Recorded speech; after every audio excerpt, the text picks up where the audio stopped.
mga Hapon, mayroon ng kinamulatan ng mga Tagaloob na isang lugar na pinatitirikan ng isang maliit na tuklong. Ang tuklong ay katumbas ng isang maliit na kapilya kung saan pinagdadausan ng banal na misa sa tuwing may okasyon. Ang lugar na kinatitirikan ng kasalukuyang simbahan ay siya ring lugar ng kapilya noon na yari lamang sa mga ilang pirasong pinagsanib-sanib na yero. Matapos ang digmaang Hapon at Amerikano, nanatiling nakatayo ang kapilya sa kinaroroonan nito. Sinabi sa kasaysayan na ang ika-6 ng Mayo ay ang araw ng pasasalamat ng pagbabalik ng mga tao loob matapos ang digmaan.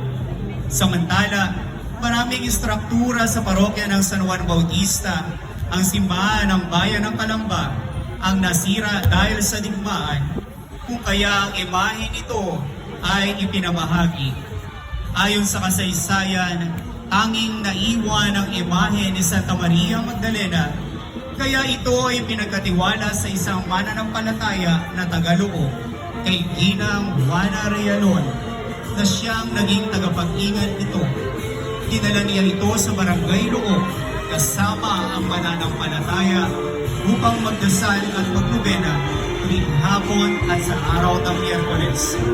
Ang pari ng panahon iyon ay si Padre Eliseo de Maculangan.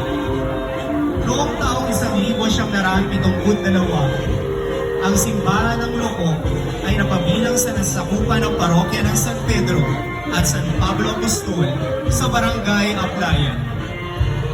Ito ay isang ganap na parokya. Nagsimula magkaroon ng regular na misa sa Loob tuwing linggo ng hapon. Si Reverendo Padre Rodolfo Lorico ang naging instrumento na mangarap na maging isang parokya ang simbahan ng Santa Maria Magdalena.